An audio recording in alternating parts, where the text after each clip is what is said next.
Bonjour à tous, je suis Aurore Beunier, cofondatrice de MyFeedback et je suis ravie de vous accueillir pour ce nouveau webinaire. Hop, voilà, je nous mets en grand, on se verra mieux. Alors, donc aujourd'hui, nous avons le plaisir d'accueillir Nicolas Tronel avec nous. Merci infiniment Nicolas de te rendre disponible pour cet échange aujourd'hui. C'est avec plaisir. Donc le but d'aujourd'hui, on a la chance d'avoir avec nous une audience de très grande qualité. Ce sont des entreprises avec qui nous avons échangé déjà de façon assez avancée sur des projets concrets autour de la connaissance client et le déploiement de MyFeedback pour répondre aux projets de ces entreprises-là.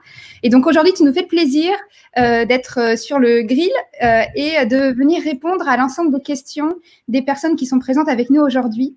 Merci beaucoup parce que je sais que c'est un exercice qui est pas toujours facile. Et merci par avance pour la transparence que tu vas avoir. Voilà, il n'y a pas de sujet tabou.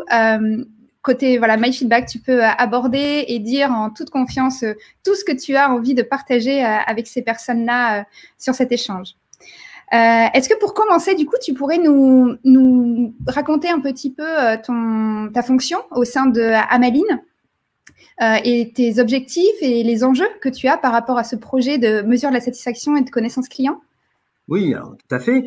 Donc, de mon côté, je suis responsable qualité de la société, ancienne société d'assurance Amaline Assurance, qui aujourd'hui est effectivement courtier.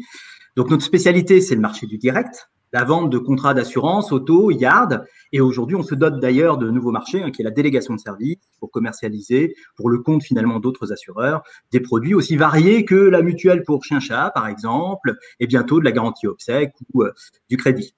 Donc, à ce titre, on a un panel finalement assurantiel assez vaste dans lequel nous travaillons à distance. Et donc, l'exigence de qualité, en particulier par le fait que nous travaillons soit pour des sociétés, nos clients, soit nous directement finalement avec nos clients à travers Renault et Assurance, elle est extrêmement importante. Les processus, les différents outils, la communication orale, la manière dont c'est fluide, c'est fondamental. Et donc, il y avait une exigence de pouvoir piloter et contrôler, mesurer la qualité finalement des échanges de nos processus avec nos clients. Donc, on cherchait des solutions, finalement, il y a déjà 5 ans, pour pouvoir le doter, et c'est ce que nous avons fait. Nous avons trouvé, finalement, une solution pour essayer de mesurer la qualité perçue par nos clients, également perçue par nos clients, finalement, en B2B, à savoir est-ce qu'on est bon ou est-ce qu'on n'est pas bon. Et donc, on exploite tous les jours les résultats et on profite de ces résultats pour faire à la fois des opérations d'amélioration continue qui sont donc aussi sur mon périmètre et également pour pouvoir faire performer finalement nos commerciaux. Et donc, on a des liens très forts avec les directions commerciales, qu'elles soient sur les plateaux ou effectivement au sein de Groupama. Donc, à ma charge, et cette mesure et la restitution auprès de nos directions, ce qui va également sur le fait de pourquoi ai-je dépensé finalement pour faire des enquêtes, donc que je puisse le justifier. Et derrière également, être dans l'amélioration continue très pratique, qui est bon sang.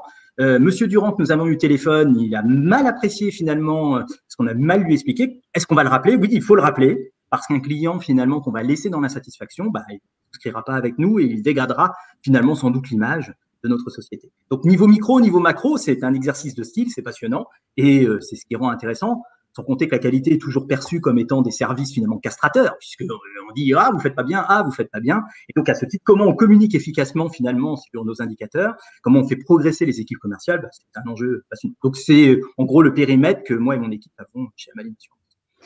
Moi, je suis ravie qu'on ait cet échange aujourd'hui parce que vraiment, Amaline, vous faites partie des utilisateurs de MyFeedback qui utilisent tout le potentiel de la solution.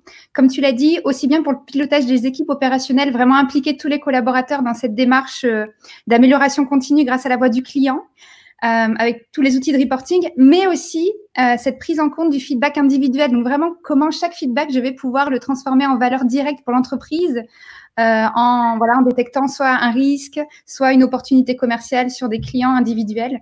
Donc déjà, bravo pour cette maturité parce qu'il y a 4-5 ans, c'est pas un niveau de maturité qu'on voyait souvent auprès de nos utilisateurs. Et voilà, donc je suis ravie parce que tu vas vraiment pouvoir donner un spectre général et complet de l'utilisation de la solution aujourd'hui. On a eu pas mal de questions pour cet échange aujourd'hui, donc on va rentrer dans le cœur du sujet pour essayer de tout adresser. Le premier sujet qu'on va aborder, c'est le déploiement de la solution. Quand on fait rentrer une nouvelle solution dans un écosystème logiciel en place, il y a plusieurs sujets qu'on va aborder. Et le premier sujet, c'est une question qui est liée à l'accompagnement du déploiement. Donc déjà, en termes de déploiement et de l'accompagnement de nos équipes, est-ce que tu peux raconter comment ça s'est passé concrètement? Oui, alors, ça remonte déjà un peu parce que finalement, nous, ça fait 5 ans qu'on utilise quasiment votre solution et vous avez en fait évolué en 5 ans. D'ailleurs, c'est un point que je trouve particulièrement intéressant, c'est que nous faisons des retours. Alors, dans les points, dans les différents effectivement accompagnements qu'on peut souscrire avec vous, et vous faites évoluer la solution. Mais d'une manière générale, le déploiement est toujours le même. En fait, l'avantage, c'est que vous êtes en mode SaaS. Donc, page internet, des logins. Une fois qu'on a un compte administrateur, on crée des utilisateurs. Vous savez, on entre finalement dans le logiciel et finalement, on peut, même sans connexion avec des SI, sans mettre en œuvre finalement des choses lourdes, on a tout de suite accès à la création de questionnaires en autonomie. Ensuite, on peut les mettre en œuvre.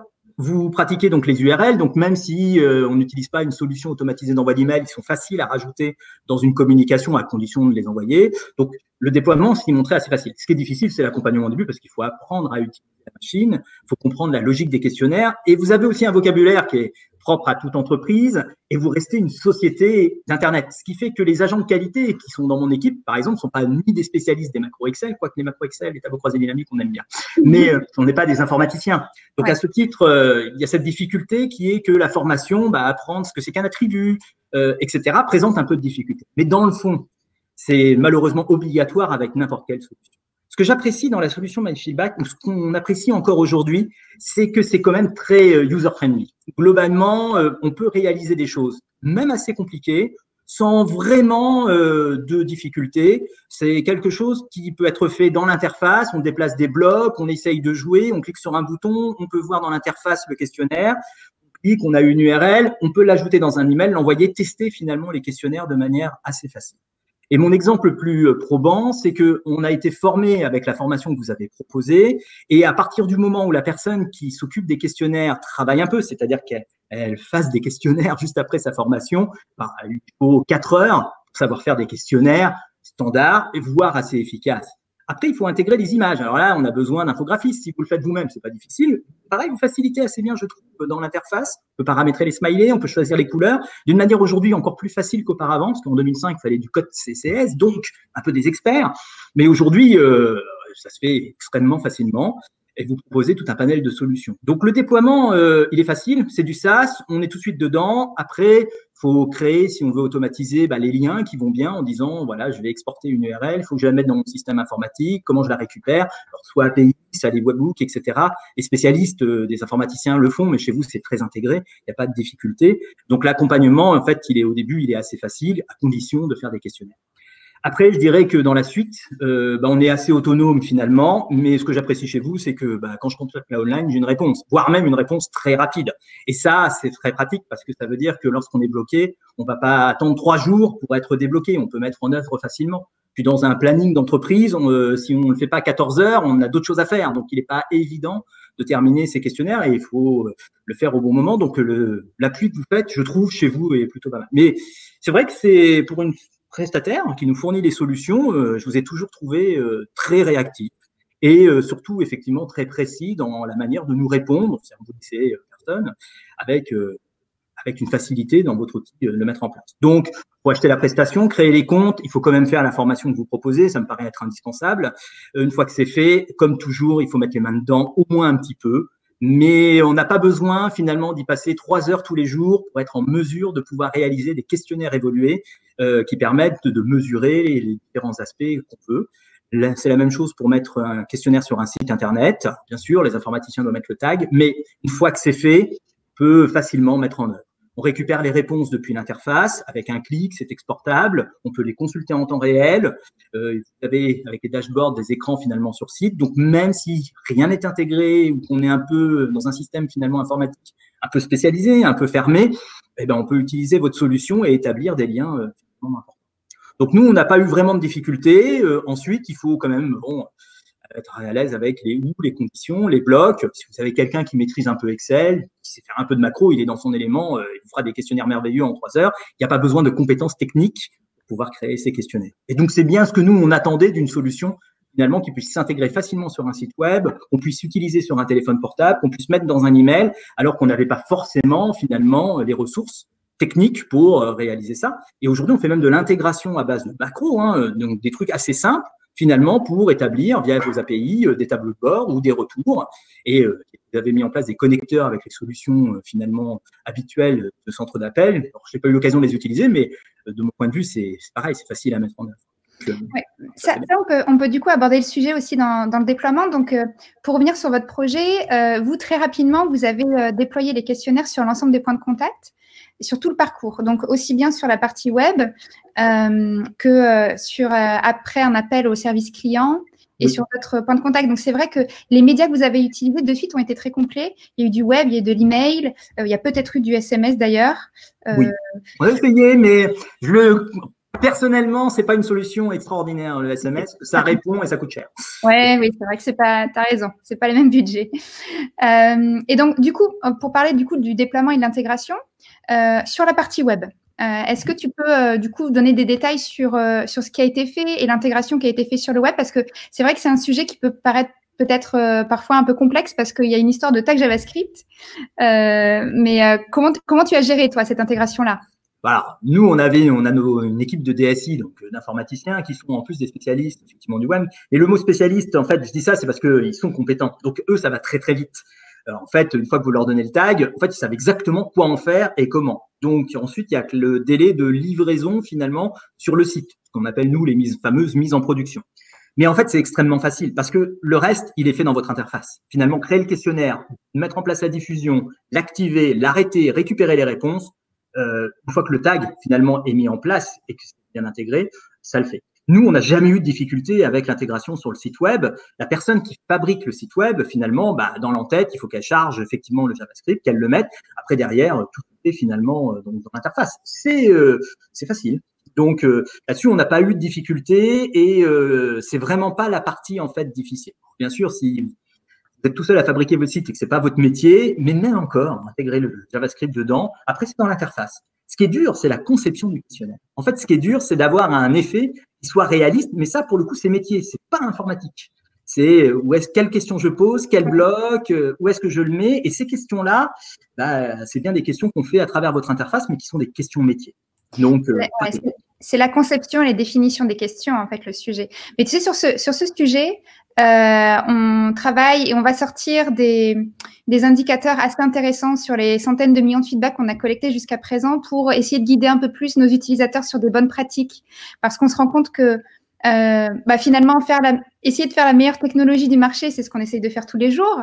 Et tu vois, tes retours et les retours d'autres utilisateurs sont plutôt encourageants et satisfaisants par rapport à cette mission qu'on a. Mais on se rend compte que effectivement, les vrais sujets, c'est quelles questions je pose à quel moment. Voilà. Et tout ça s'accompagne et c'est aussi des sujets sur lesquels on est en train de travailler actuellement. Pour revenir sur les sujets techniques, donc sur le déploiement site web, on en a parlé, du coup, on pose une fois le tag, ensuite on pilote tout depuis la plateforme. Sur la partie email, rappelle-moi, les emails, vous les envoyez depuis MyFeedback ou depuis votre propre solution d'emailing? Donc, on a les deux. En fait, on utilise notre solution d'emailing. Donc, pour le coup, finalement, le modèle de l'URL, il est conçu chez vous. Donc, c'est vous qui fournissez le radical. Donc, on a un HTTP, effectivement, avec un code. Ce radical, on le place, nous, dans notre email. Et ensuite, on peut renseigner, finalement, après le point d'interrogation, pour ceux qui connaissent bien les URL, différentes variables qui contiennent les éléments de personnalisation du questionnaire. Ce qui permet de faire afficher un « Bonjour, Monsieur Durand, vous possédez une Clio 4, votre immatriculation étant, est-ce que vous souhaitez vendre effectivement ce véhicule que vous avez acheté l'année dernière prochainement ?» Donc, on peut aller très loin dans les personnalisations en utilisant des attributs judicieux. Donc là, c'est là où dans notre solution, nous, d'email automatique, ces données-là sont des données de base de données, donc on peut les appeler dans l'URL, dans les différents attributs.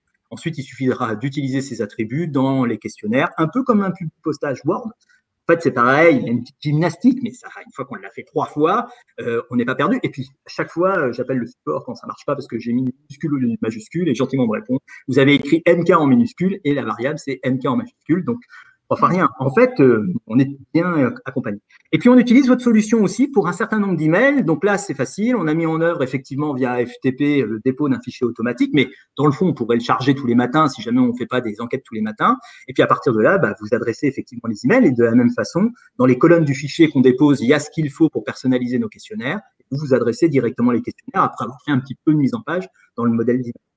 Donc, c'est plutôt pratique. C'est permet dans les petites campagnes où si on n'a pas de solution d'email d'utiliser la vôtre. Et puis, de l'autre côté, on s'intègre assez facilement. De toute façon, c'est l'avantage d'une URL. Il suffit juste de s'assurer qu'on maîtrise bien les données qu'on injecte dans les questions. Et puis, chez Groupama, il n'y a pas d'attribut, à part pour identifier qui est le client. Donc, on peut aussi faire des questionnaires avec une bonne tournure d'esprit dans lequel on n'a pas besoin d'informations issues de nos bases de données. Voilà, vous restez sur l'ID client pour tracer le répondant et ça fait le job. Moi, sur le… Ah bah écoute, j'ai perdu ma question, c'est pas grave. Donc ça, c'est du coup pour la partie email. Ensuite, du coup, en aval, une fois que la personne a reçu le questionnaire, il répond. Vous avez aussi fait une intégration technique pour pouvoir réutiliser les réponses de façon très opérationnelle dans vos outils. Tout à fait. Dans les outils de votre écosystème logiciel. Oui. Alors nous, on avait l'avantage, mais ça sera encore vrai après. On change de système informatique, hein, donc comme toujours, il y a des petites surprises, mais on avait l'avantage, pareil, effectivement, d'avoir des API automatiques qui nous permettaient finalement de pouvoir créer des contacts, par exemple, des alertes ou des informations à destination de nos commerciaux dans notre système informatique. Alors, c'est très facile. Le client répond au questionnaire. Toutes les 3 minutes 30, il y a un programme qui va regarder quelles sont les nouvelles réponses. Et à partir de là, il va créer finalement un point de contact. Quand le client appelle, sa fiche client remonte, hein, comme dans tout système, effectivement, à distance. Et à partir de là, le conseiller voit que le client a répondu à un questionnaire. Donc là, on est parfaitement intégré. Et donc, ça se fait à base de vos API, qui sont des API toutes simples à utiliser, puisque notre processus d'intégration, en fait, fonctionne avec une macro Excel. Donc, une fois qu'on a l'identifiant adéquat et qu'on a écrit la macro adéquate, on exécute le programme et ça va créer les informations. Donc, ça fait des opérations extrêmement importantes parce que le commercial propose un devis auto, le client va recevoir une enquête de satisfaction, il va nous dire « Mon conseiller a été super, je trouve le prix trop cher » dans l'enquête de satisfaction parce que c'est service qualité, transmet au client dans le cadre de notre démarche qualité, on vous assurer. Et 30 secondes après, une fois qu'il a répondu, cette information-là remonte, on a fait le choix qu'elle remonte dans notre système. En fait, il y a un rappel téléphonique prévu. Donc, effectivement, mon commercial, il va rappeler le client. Et donc, il sait que le client a répondu, qu'il a été bon au téléphone et que le devis est trop cher. Et là, généralement, on appuie avec un code promo, on appuie effectivement avec ce qui va bien. On sait, on est en confiance, le commercial est heureux, le client a trouvé qu'il avait été agréable, donc ça le met en confiance, ce qui renforce notre capacité à avoir des entretiens de qualité et donc à soutenir finalement nos produits. Donc, cette interaction finalement très précise qui est de restituer l'information finalement dans informatique, c'est extrêmement important. Nous, on peut utiliser macro parce qu'on a peu de retours, au sens où on a 30 000 contrats en portefeuille sur lesquels on fait cette opération-là. Sur des volumes beaucoup plus conséquents, il faudra certainement des techniques effectivement plus robustes, mais ça marche très bien. Effectivement, sur des acteurs avec des solutions du marché, on va effectivement avoir des connecteurs natifs qui vont faciliter la mise en place. Donc, il n'y a même plus besoin de développer au niveau de l'API. C'est voilà, juste un lock qui va permettre la connexion et faciliter tout ça. C'est super intéressant. Et du coup, je rebondis sur une question qui a été posée sur les équipes commerciales. Comment est-ce qu'elles ont adhéré au projet quand tu leur as parlé de ça? Alors, on a eu…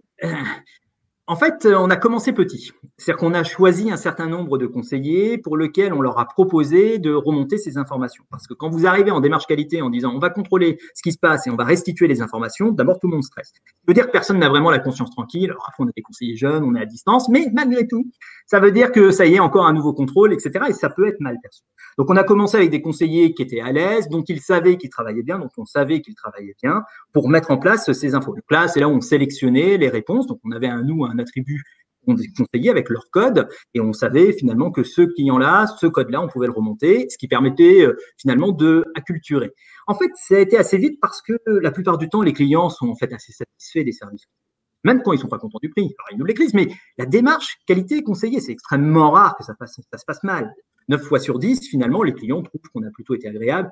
Donc, les retours, en fait, étaient positifs. Et en fait, les quelques retours négatifs qu'on peut avoir, ils sont à traiter dans le cadre d'une démarche spécifique. Donc, nous, on les observe, on prévient le responsable d'équipe qui voit avec le conseiller. On a décidé de ne pas les afficher. Donc, c'est là où, selon effectivement les notes mises dans la fameuse question de est-ce que vous êtes satisfait ou non, ou est-ce que vous recommanderiez effectivement Amaline à vos proches, selon les notes, on se dit, tiens, on peut l'ajouter, on peut ne pas le montrer, ou on va le sortir sur une page à l'extérieur. Là, pour le coup, piloter l'insatisfaction, rappeler le client, confier ça à quelqu'un d'autre. Mais en règle générale, les réponses sont bonnes si vous travaillez correctement. Et donc, à ce titre, diffusez ces informations-là. En fait, les conseillers, ils adorent ça. Au début, ils rechignent parce qu'ils s'inquiètent en disant on va surveiller mon travail.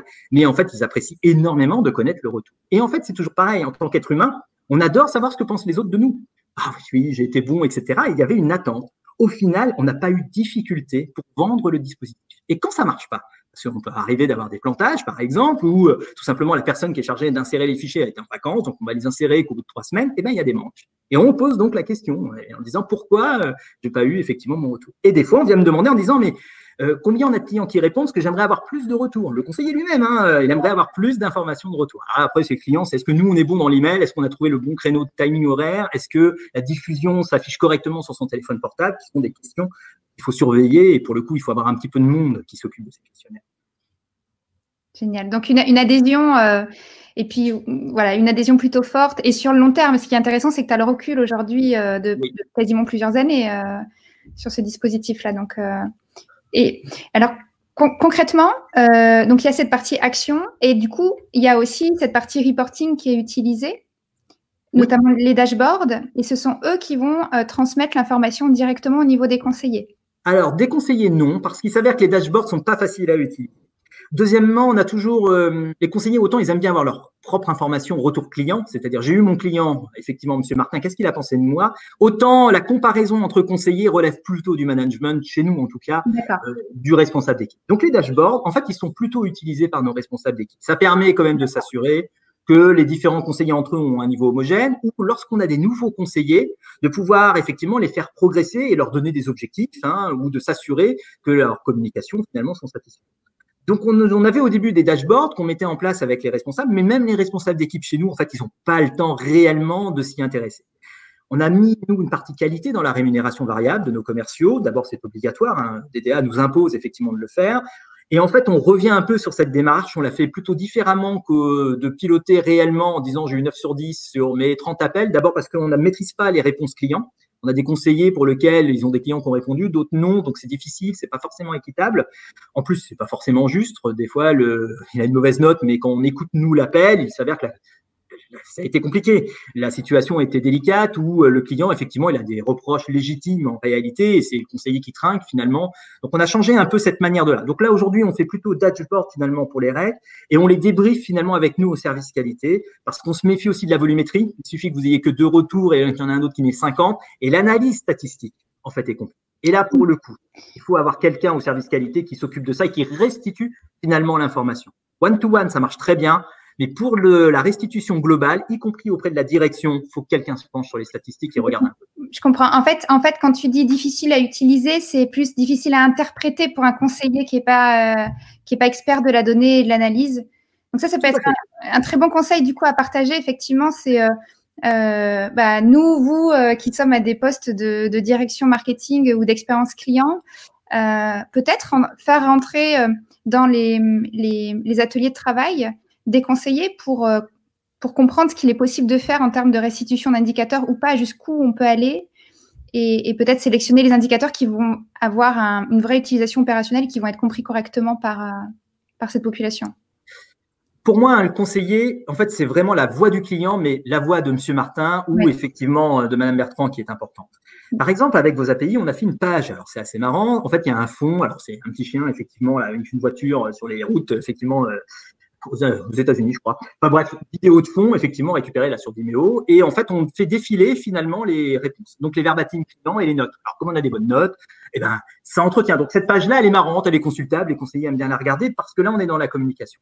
Par contre, pareil, les conseillers aiment bien savoir les notes globales. Est-ce qu'on est recommandé ou pas? Quel est notre NPS? Déjà, le terme NPS, il faut leur expliquer ce que c'est, mais globalement, ça marche bien. Finalement, note de SAT, OK, on est à 9, on a eu 8,5. Ils sont contents d'avoir ces informations-là. Mais dans le détail, effectivement, hormis ça, sur quel processus d'amélioration, est-ce que oui ou non sur le tarif, effectivement, on est bon? Est-ce que oui ou non le client trouve finalement que le délai d'attente sur le centre d'appel est trop long ou pas? Ça, c'est des informations que généralement on réserve entre nous, finalement, entre nous, la direction, les responsables d'équipe, la direction commerciale, pour essayer finalement de s'affiner. Et puis, il faut un peu de volumétrie. Si vous avez peu de volumétrie, en fait, vous avez peu d'informations. Bien sûr. Pour continuer sur ces reportings, on a une question Oui, sur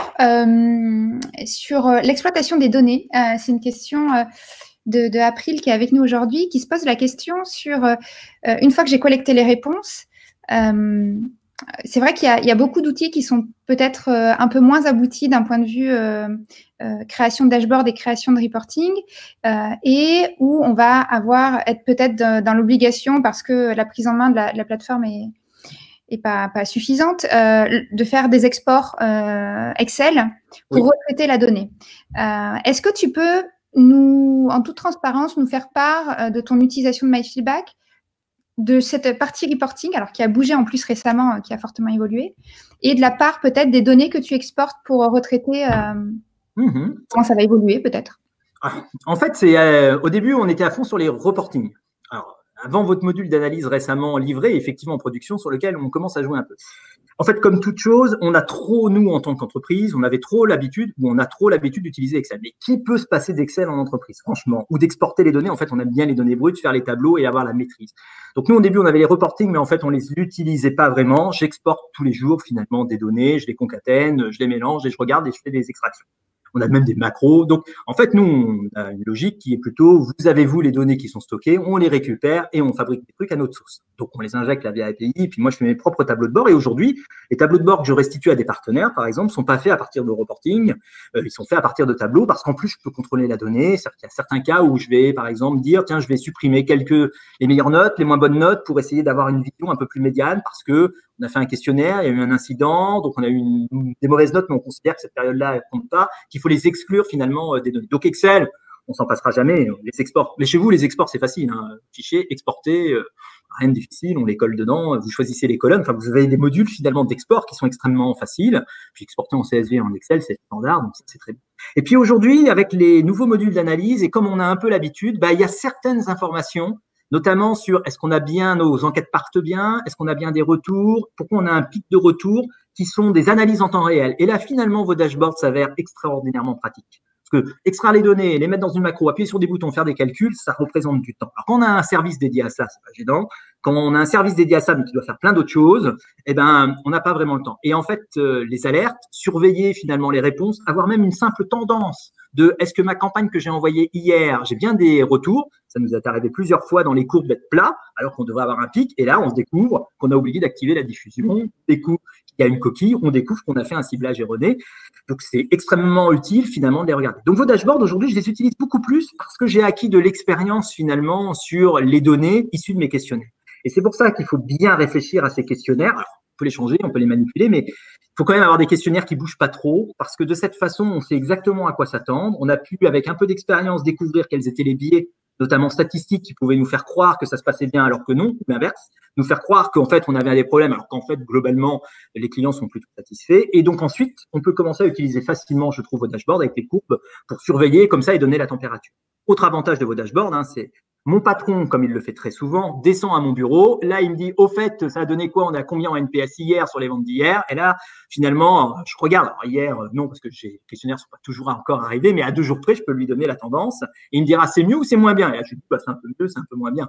Chose qui ne sert pas à grand-chose. En fait, pareil, ça dépend du volume de questionnaire, mais il a la réponse sous les yeux et il a l'impression au moins d'avoir investi pour quelque chose. Et ça me permet de lui donner des tendances tout de suite, immédiatement, sans avoir à sortir la machinerie, effectivement, Excel et de faire les différents calculs. Donc, je trouve que c'est pas mal, mais honnêtement, oui, j'ai beaucoup de mes statistiques et tableaux de bord qui sont sortis à partir, effectivement, de l'extraction Excel des questionnaires et des réponses avec des macros qui me permettent de faire des courbes, évaluer et en affinant parfois certaines données dans des cas particuliers. Bon, c'est quelque chose effectivement qui est assez une habitude, je pense, chez les grands groupes.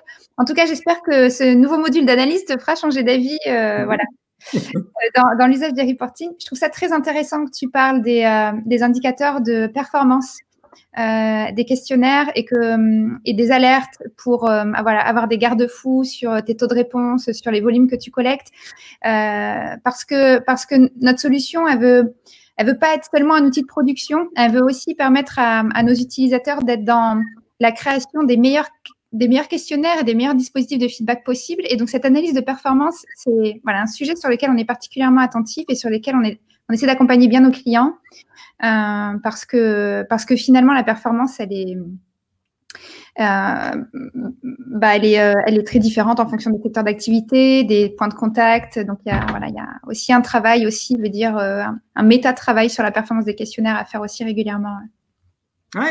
Ouais, l'exemple le plus marrant, hein, moi, c'est la question autre. On a des questionnaires dans lesquels on répond autre au client. Alors, c'est marrant parce qu'on lui dit, vous appelez pour, en gros, souscrire ou un appel de gestion et autre. Et en fait, quand on regarde les réponses autres, les clients nous disent, je vous ai appelé pour souscrire. Donc, je me dis, mais pourquoi Diant, il n'a pas cliqué sur la première question? Parce que ça fausse mes stats, en fait. Parce que le côté autre, il est difficile toujours à interpréter, comme les verbatims.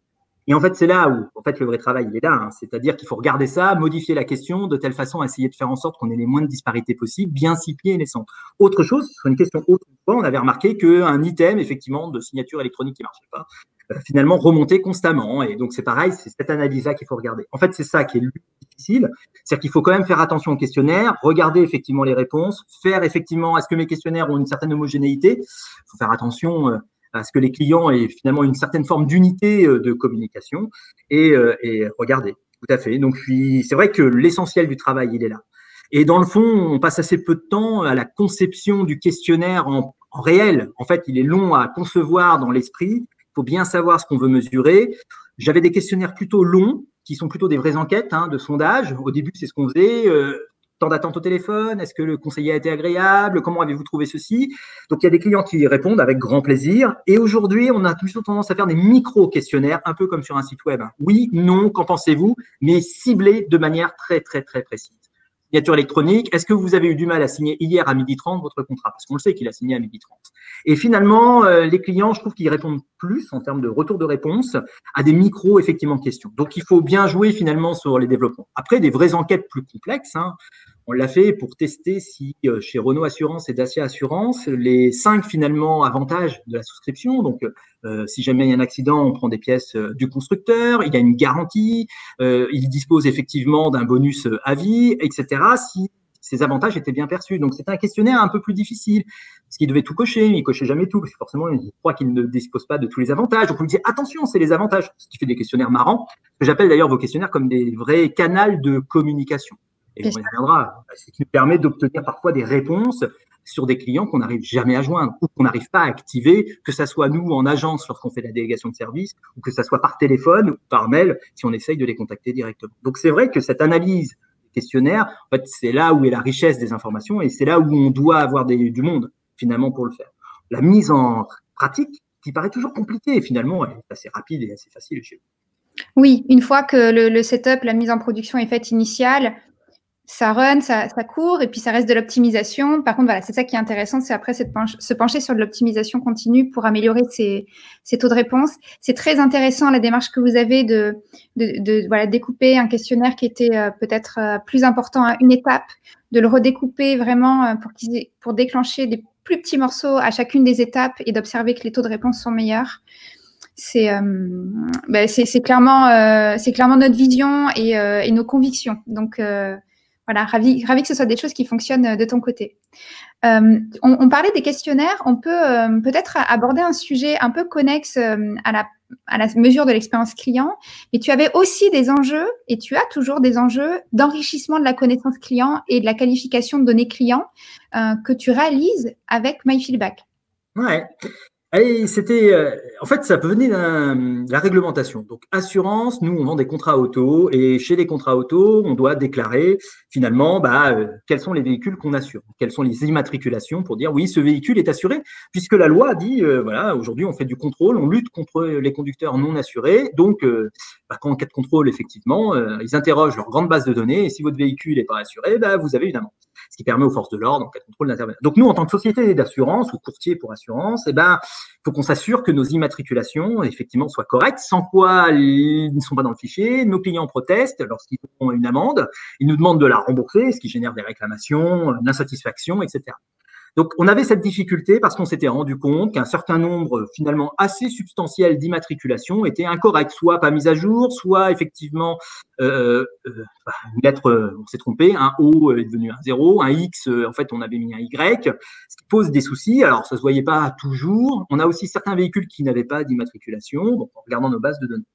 Et lorsqu'on appelle nos clients, eh ben, on n'arrive pas à les joindre. On leur laisse un message, on se montre, on leur fait une campagne d'email en leur disant attention, mais on ne reçoit pas ni la carte grise, on ne reçoit pas même l'information et l'email. Et donc, ce qu'on a essayé, c'est le questionnaire dans lequel on dit actuellement votre immatriculation est FY-383 FQ. Est-ce que oui ou non, c'est la bonne IMAT? Est-ce que vous pouvez effectivement m'écrire, si jamais c'est pas la bonne, la vôtre? Et à partir de là, le client, finalement, sur son téléphone portable, il a ça, il écrit son IMAT, il appuie sur OK.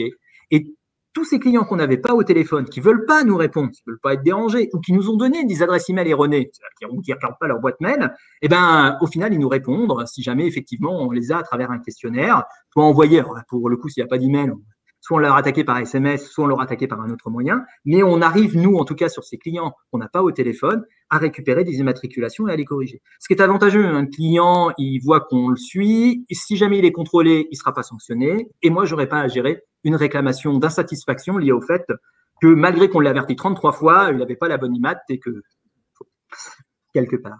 Donc, ça marche très bien. L'autre cas, c'est les téléphones, les adresses qui sont extrêmement pratiques à vérifier et à contrôler. Et de ce fait, on est en train d'imaginer l'utilisation d'un questionnaire pour faire finalement de la mise à jour de données très facilement. Le client regarde, corrige tout de suite, nous renvoie la réponse. Si jamais ce sont des données qui nécessitent une confirmation des documents, parce qu'on est dans un cadre finalement réglementaire, précis, où par exemple, mon nom, il y a une faute d'orthographe sur mon nom, donc il faut se méfier, il peut y avoir des situations effectivement frauduleuses ou problématiques, dans ce cas-là, on passe un rappel, mais au moins, on a une réponse client.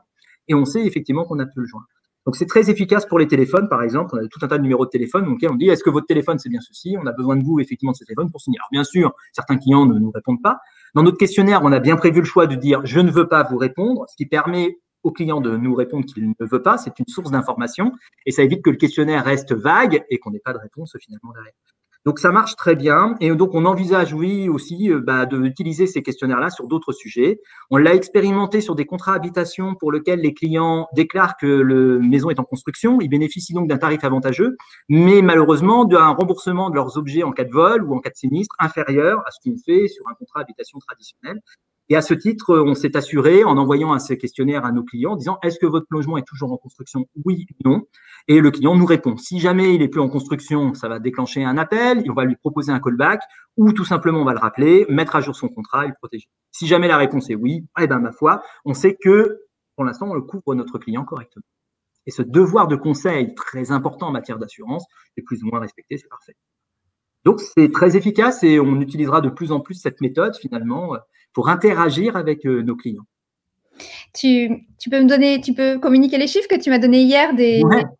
Oui. Alors, par exemple, si on avait fait une campagne sur 700 clients là pour les immatriculations, donc 700, ça ne paraît pas beaucoup, mais par téléphone, on avait effectivement 2 ou récupéré 3 IMAT.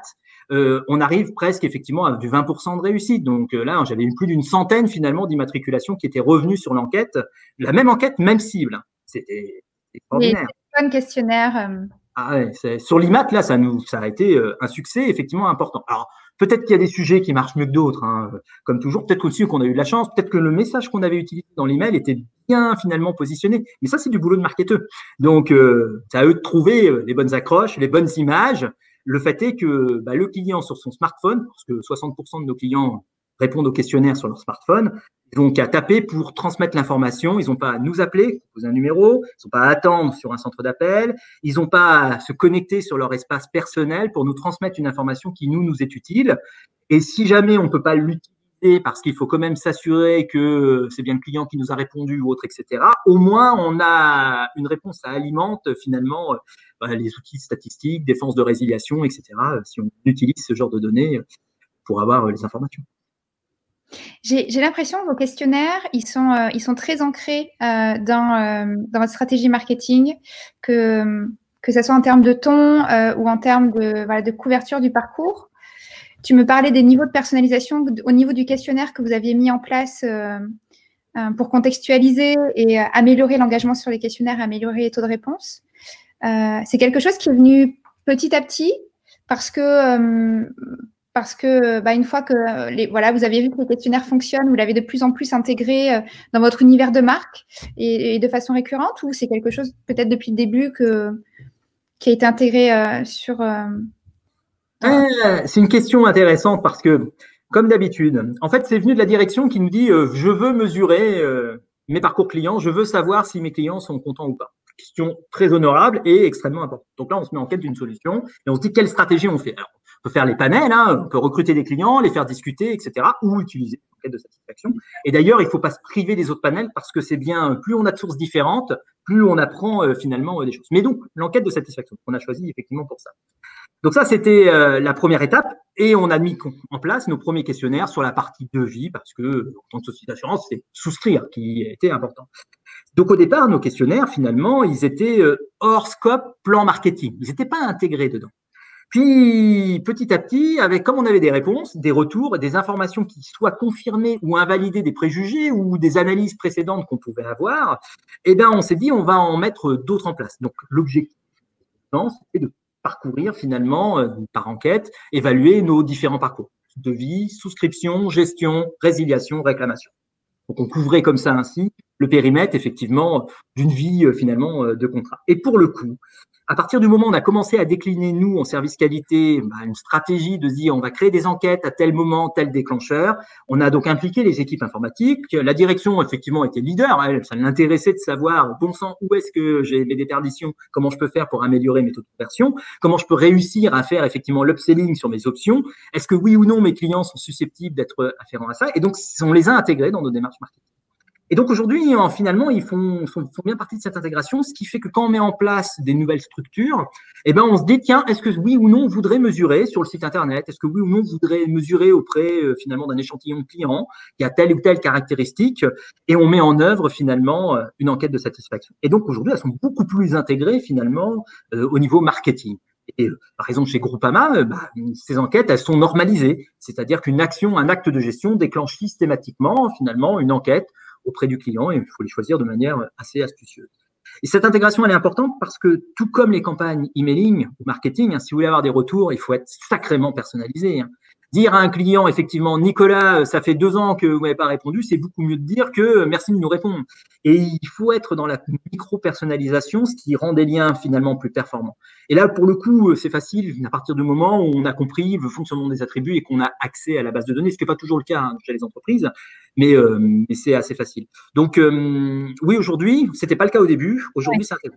Et aujourd'hui, il y a quand même des périmètres où des fois, je me permets de faire des micro-enquêtes hors scope marketing, hors plan, juste parce qu'on peut se le permettre et que ça me permet de mesurer en avance, par exemple, un peu d'appétence ou de tester finalement des nouveaux questionnaires ou de nouveaux types de questionnaires avant de les mettre en production sur l'intégralité du portefeuille.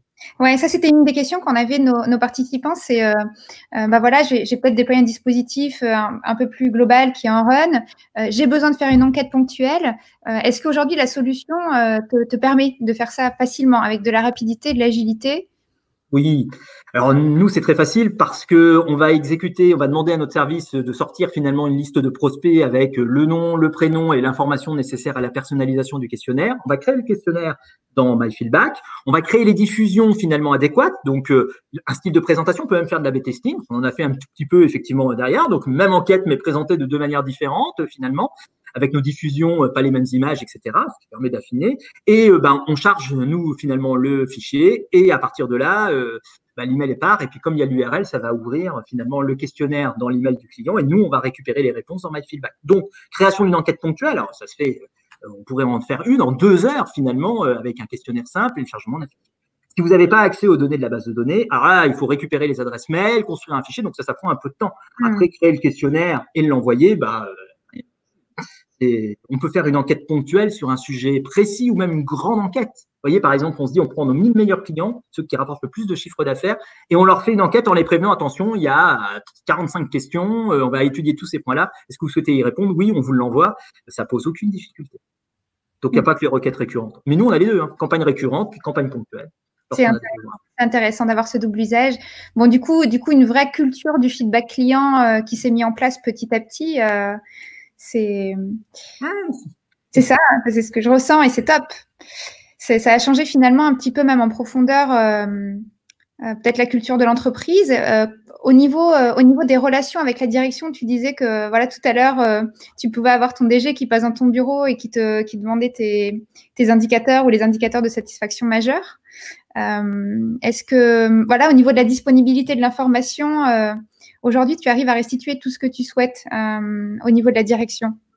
Alors oui, on a chez nous, donc j'ai un patron qui est assez avide d'informations. Alors après, il est avide d'informations, mais comme tout va bien, parce que nos clients disent qu'on est bon, en fait, ça ne déclenche pas une des frénésies de dépenses pour pouvoir s'acquérir de nouvelles technologies ou etc. Donc, par exemple, aujourd'hui, moi je ferai de l'analyse de verbatim, mon patron me dit c'est pas la peine. D'abord, on a trop peu de flux, il a pas tort, et deuxièmement, ça coûte cher, c'est vrai. Je peux bien le reconnaître. Et en fait, on n'en a pas besoin puisqu'on a des NPS très bons en souscription et des notes de satisfaction qui sont excellentes. Donc, il me dit, qu'est-ce que je vais aller m'embêter finalement là-dessus? Je discute avec lui. Donc, oui, aujourd'hui, j'arrive à le restituer. En fait, on a un reporting standard, donc c'est facile, hein, NPS sur les différents parcours de souscription, note de satisfaction. Si tout va bien, parce qu'en fait, si tout va bien, il n'y a pas grand-chose à discuter. Auprès du patron, lui, voilà. Après, quand on voit, nous, par exemple, ce que sur la partie sinistre, en cas d'auto, les notes se dégradent. Là, pour le coup, on en parle avec le directeur des indemnisations et on cherche à comprendre pourquoi. Ce qui peut mettre à jour des difficultés, même relationnelles, sur un plateau. Nous, on travaille effectivement qu'à distance. Donc, par exemple, à un moment donné, on détecte que nos conseillers sont moins alertes et les clients, finalement, ils nous le disent. Les notes se dégradent. Donc, on intervient, on regarde ce qui se passe et les notes, effectivement, remontent. Maintenant, je passe 5 minutes finalement parce que mes courbes sont très en haut là et ça bouge pas beaucoup. Alors, il y a des petites variations histoire d'eux, mais dans le fond, ça roule. Donc, au niveau macro, pour mon directeur, j'ai ce reporting. Après, au niveau micro, c'est différent parce que pour le coup, on va se poser la question de pourquoi diantre on a eu effectivement 4 mauvaises notes de clients et là, on va les rappeler pour savoir ce qui s'est passé. Donc, au niveau micro, on a toujours plein de travail à faire. Mais donc, oui, mais c'est indéniable qu'aujourd'hui, on se passerait pas finalement de se dire, et au fait, les enquêtes de SAT, elles disent quoi? Ouais. Tous les mois, mon patron veut savoir. Mon partenaire, Diac, qui est donc celui qui travaille pour Renault Assurance et Dacia Assurance, il veut ses enquêtes de SAT. C'est-à-dire que si je les ai pas, il proteste. Il me dit, mais bon sang, est-ce que vous êtes sûr que on gère correctement les sinistres? Est-ce que vous êtes sûr que, parce que nous on dit que oui, mais est-ce que le client nous le dit? Et c'est ça qui est important. Et donc, c'est ça que je restitue. Super, merci pour ces détails. On va bientôt finir. Peut-être, il y a 2 dernières questions que j'aimerais te poser. La première chose à partager qui peut être intéressante, c'est quel est le plus gros peut-être point de complexité, tout confondu, que tu as identifié dans la mise en place du projet ou dans le run du projet? Qu'est-ce qui a été le plus compliqué finalement pour toi? Pour moi, c'est comme je le disais, comme toute chose, on achète la solution et en fait, on est formé. Et à partir de là, les ennuis commencent parce que dans notre tête, on a 2 heures à consacrer et en fait, avec la pratique, on n'a pas les 2 heures. Or, il faut quand même affronter. C'est-à-dire qu'il faut quand même s'exercer un tout petit peu. Donc, il y a une partie apprentissage. Rien de difficile, mais si on ne le fait pas, finalement, on ne sait plus trop comment s'y prendre. Et lorsqu'on aura besoin de mener une enquête, on ne sait plus faire. Alors là, on a le support qui aide, mais ça devient un peu plus compliqué. On a donc tendance à se reposer finalement sur ce qui existe. On a aussi quelques difficultés, c'est-à-dire qu'avant de trouver le bon ton, la bonne disposition, que ça réagisse par exemple sur un site web proprement, il y a quand même quelques paramétrages à essayer. Si on veut la bonne couleur, il faut quand même toucher, changer un peu de code. Donc il y a un peu de pratique également effectivement à avoir à ça. Donc il ne faut pas sous-estimer le fait que si on se décide de se lancer, c'est facile, c'est pas difficile. Comme je le dis, il n'y a pas besoin d'être informaticien, il n'y a pas besoin d'avoir des compétences particulières. Moi, j'avais un alternant, il répondait finalement à un certain nombre de réclamations, donc de niveau 1, facile à mettre en œuvre, avec une bibliothèque adéquate. Je lui ai dit, tiens, créez-moi des questionnaires. Et il n'a pas eu de difficulté pour créer des questionnaires, ce qui nous a fait gagner un temps considérable. En plus, j'avais le plaisir d'avoir un alternant qui me servait bien finalement au quotidien, parce qu'il dépotait beaucoup de travail. Pour le coup, il produisait de la valeur, énormément. Donc, il a créé les questionnaires résiliation, les questionnaires réclamation, qui a permis de compléter nos différents parcours. Donc, c'était pas quelqu'un qui travaillait depuis 10 ans, qui était un spécialiste. Donc ça, c'est vraiment voilà. Par contre, il faut quand même pratiquer. Donc, il faut se garder un peu de temps pour pouvoir le mettre. Donc, ça, c'est la première difficulté. Une fois que tout est en place, il faut quand même regarder. Et puis, il y a l'analyse des résultats. C'est le deuxième point, c'est que faut quand même fouiller un peu. Faut quand même créer ces tableaux de bord. Faut quand même expérimenter. Et ça aussi, ça prend du temps. Donc, au lancement, faut pas sous-estimer la charge. C'est pas parce qu'on achète la solution MyFeedback que d'un seul coup, on a, ça y est, les NPS, qu'on regarde les courbes et qu'on est content et que ça marche. C'est pas si simple. Il faut quand même s'y investir un peu. Maintenant, une fois que ça tourne, après, c'est vraiment facile. Merci pour ces retours. Tu sais, ces éléments-là de prise en main, de lancement de projet, souvent on est face à des entreprises qui ont justement des urgences parce que c'est des sujets qui viennent vraiment maintenant standards, de mettre en place ce genre de dispositif. Et du coup, ça nous a amené à améliorer aussi nos offres d'accompagnement pour faciliter cette mise en place rapide. Et du coup, voilà, plus seulement laisser une autonomie complète, mais dans un premier temps, être vraiment main dans la main avec nos utilisateurs pour lancer le projet rapidement et prendre le temps aussi ensuite pour avoir une montée en compétences petit à petit, voilà, sur la solution. Ouais, mais moi, ça nous a beaucoup aidé au début. Les points réguliers faits, notamment effectivement avec Oana et puis Alexandra aujourd'hui, c'est vraiment utile parce que ça permet de poser des questions. Et puis des fois, on se dit tiens, faut que je contacte le support parce que ça marche pas, puis on n'a jamais le temps. Donc le mardi, on a notre point, effectivement, billet hebdo par exemple, si on achète la prestation adéquate. Et c'est vrai que vous avez fait cet accompagnement. Mais l'accompagnement, j'ai toujours trouvé assez bon chez vous. Vous répondez vite, le support répond, il répond plus précisément, il vous dit exactement quoi faire pour que le questionnaire réagisse. Donc ça c'est très bien. Donc, ça, c'est très agréable. Bon, super. Avant de passer à la dernière question que moi j'ai à te poser, il y a une question qui est arrivée sur le chat qui est bonjour, qu'est-ce qui a différencié MyFeedback de ses concurrents dans le choix de la solution? Alors, est-ce que tu t'en rappelles? En 2015, oui. Alors, en fait, pour nous, il y avait deux aspects qui ont été réellement marquants. Le premier, c'est que, alors, c'est peut-être un peu particulier, en fait, on avait, nous, des besoins, notamment de ces fameux reporting, parce qu'on voulait un peu une solution clé en main tout de suite, qu'on n'a pas vraiment si on s'y met pas dedans. Voilà. Sauf peut-être si vous faites des prestations très haut de gamme, mais donc on voulait une solution clé en main. Et en fait, je me souviens, effectivement, Romain Villain, donc qui était le responsable, effectivement, marketing à l'époque, et en fait, il avait posé tout un tas de questions, demandé des dashboards que vous n'offriez pas dans votre solution originale, effectivement, telles qu'ils sont développées finalement aujourd'hui. Et en fait, vous étiez prêt à faire ce qu'il fallait, effectivement, pour que ça marche. Donc, ce côté finalement qui est partagé, la même culture, c'était différent avec certains de nos concurrents où en fait, avec vous, j'ai toujours l'impression de parler de satisfaction client, des points, des détails, comment améliorer. Vous êtes moins une société de prestations finalement que des acteurs impliqués finalement dans les démarches. Alors peut-être que vous êtes très impliqué avec vos clients. De toute façon, ça se sent. Et donc ça, on l'a senti. Contrairé à d'autres solutions, finalement, on s'est dit, si jamais un jour on a un problème, si jamais un jour on veut faire quelque chose, au moins on est en confiance finalement et on peut vous appeler. Puis l'autre point, l'aspect, c'est que c'était facile. Le tag, c'était facile à mettre en place. Conception des questionnaires, c'est sur la page web. On peut le faire questionnaire assez facilement. On a trouvé ça plus simple que les autres solutions à l'époque qui nécessitaient un peu plus de technique ou en tout cas, on avait cette impression, l'ergonomie. Et puis, vous avez un site beau, enfin, user-friendly que je veux dire, et c'est un côté esthétique sympa, agréable.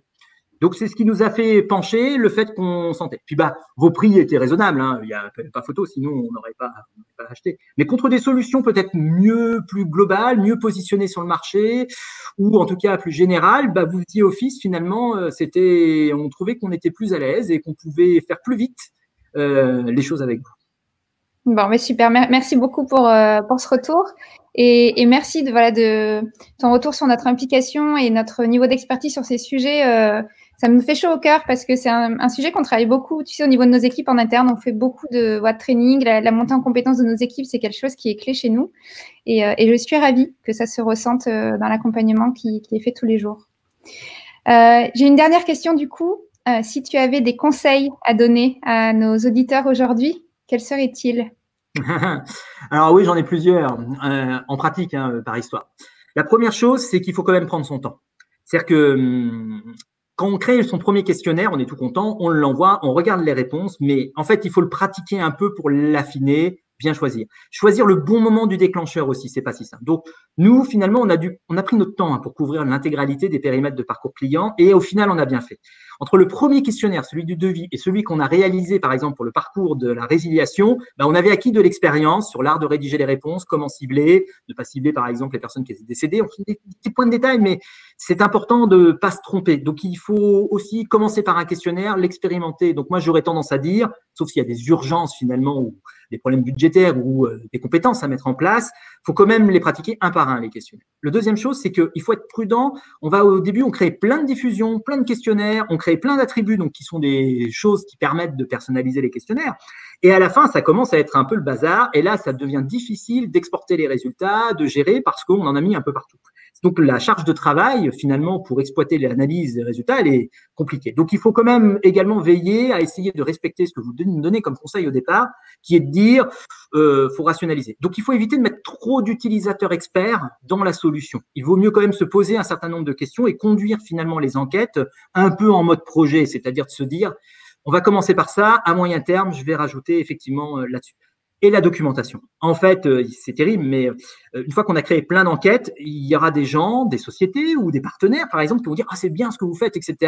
Est-ce que tu peux me filer la liste des questions que vous avez posées? Comment vous y prenez finalement pour mesurer ça ?» Et là, si vous n'avez pas de doc, bah, il faut quand même aller exporter les informations, faire des copier-coller, et tout ça, ça marche pas mal. Et on perd un temps fou à faire le document nécessaire. Tandis que quand on a pris l'habitude de se faire un peu de documentation, quel attribut, finalement, diffusion, ok, on procède comme ça, voici comment on normalise, par exemple, un nom, qui sont des choses naturelles en réalité, bah, il faut quand même s'y astreindre un petit peu, de telle façon à ensuite gagner du temps par la suite. Donc, c'est facile, comme toute chose, hein, comme c'est facile de créer des diffusions et des questionnaires, bon, on a tendance à faire ça bien, on appelle ça comment? Orange, bah, tiens, on va tout dupliquer, Renault, on duplique tout, puis à la fin, on se rend compte qu'on n'aurait pas dû faire ça comme ça, parce qu'une fois que c'est en lancé, que c'est en récurrent, bah, pas facile de changer. Hein. Changer une question, comment j'interprète les résultats, c'est pas. Tu penses à la fonctionnalité étiquette qui permet de mutualiser? C'est ça, tout à fait. Et au label pour organiser ses campagnes, ce genre de choses. Après, si on a 3 campagnes dans l'idée, on veut dire on a 4 campagnes, on veut mesurer ça, il n'y a pas besoin de se prendre la tête, hein, ça marche très très bien. Et on le fait facilement. Mais l'expérience que vous avez, elle se reproduit assez souvent chez nos clients. Tu sais, très rapidement, c'est 20, 25, 50, 100 campagnes qui se retrouvent sur le compte déployé. Et oui. La rigueur dans l'organisation, elle devient aussi importante. Et voilà. Et d'ailleurs, on a développé un atelier sur ce sujet-là de l'organisation dans le compte MyFeedback. Donc, tu vois l'importance qu'on donne aussi au sujet. Bon, mais super. Bah, écoute, il est 4 heures, donc on a passé 1 heure ensemble à échanger. C'était passionnant. J'espère que ça a été aussi intéressant pour les personnes qui nous ont écoutés aujourd'hui, j'en doute pas. Merci infiniment pour ce partage en toute transparence, pour ce retour d'expérience, pour ce partage des bonnes pratiques aussi que tu partages avec les personnes qui nous écoutent aujourd'hui. C'est très riche. Je pense beaucoup de valeur aussi pour eux. Donc, merci infiniment. Je ne sais pas si tu veux rajouter quelque chose. Non, en fait, la qualité, c'est un métier passionnant et difficile. Et c'est vrai que la mesure de la satisfaction client, que ce soit via enquête, via le site, etc., donc c'est très à la mode, mais c'est normal. Et en fait, c'est très important. Et donc, c'est extrêmement utile. Mais mon avis personnel, c'est qu'il ne faut pas sous-estimer l'impact de la communication, donc psychologique, sur notamment, par exemple, des forces commerciales, surtout, par exemple, chez nous, quand elles sont à distance. En fait, je m'en rends compte aujourd'hui, hein, dire à un conseiller, qu'il ait le retour de son client, même s'il est négatif, parce que des fois, des clients qui disent, vous êtes montré mal poli, etc. Mais finalement, ces retours-là, ils ont une très grande valeur parce qu'on est dans le concret, finalement. Et ça permet aux forces commerciales, donc pas de la chaîne, celles qui rapportent finalement des sous, hein, une entreprise, finalement, d'être en confiance ou de pouvoir s'améliorer. Et ça permet aux responsables aussi de pouvoir finalement intervenir. Et donc, je trouve ça que finalement, c'est intéressant. Et donc, avoir une solution comme la vôtre qui permet de le faire, alors, ça pourrait être d'autres solutions, mais la vôtre, en tout cas, nous a permis de faire ça. Pour nous, ça a été un grand pas en avant, ça nous a assuré. Et là, Covid, j'ai fait des enquêtes. Mes conseillers étaient à distance, par téléphone, hein, chez eux, avec leur PC personnel, leur casque personnel ou leur téléphone personnel. Et nos clients disaient, non, la communication était claire, Francis a été parfait, Solène a été une très bonne, extrêmement claire, et ça nous a rassurés sur notre capacité à pouvoir travailler, notamment à distance, dans le cadre du Covid, et ça, on n'était pas sûr. Et aujourd'hui, on sait que si on doit être confiné de nouveau, on peut décentraliser notre centre d'appel, ce qui veut dire que nos conseillers peuvent être en télétravail si jamais ils avaient besoin. Donc, une enquête de satisfaction sur ça, ça a été finalement extrêmement intéressant. Peu de retours, mais tous très instructifs. Donc, on a un métier passionnant. Oui, on a, je pense, tous un métier passionnant. Et puis, je suis ravie que la solution ait pu vous aider aussi dans cette période pas évidente pour tout le monde. Donc, je suis ravie pour ça. Bravo pour cette culture du feedback, pour cette culture centrée sur le client à laquelle tu participes chez Amaline. Bravo pour tout ce que tu fais avec ton équipe. Et on est très fiers de te compter parmi nos utilisateurs. Donc, merci beaucoup pour ton témoignage et de t'être rendu disponible. Et puis voilà, du coup, merci à tous d'avoir participé aujourd'hui à ce webinaire, d'avoir été à l'écoute. On espère que ce témoignage vous a permis d'avancer un peu plus dans vos réflexions. N'hésitez pas à revenir vers nos équipes si vous avez des questions complémentaires. Nous sommes là cet été, nous ne fermons pas. Et voilà, donc il ne me reste plus qu'à vous souhaiter un excellent après-midi et du coup, à très bientôt. Merci encore, Nicolas. À bientôt. À bientôt. Au revoir.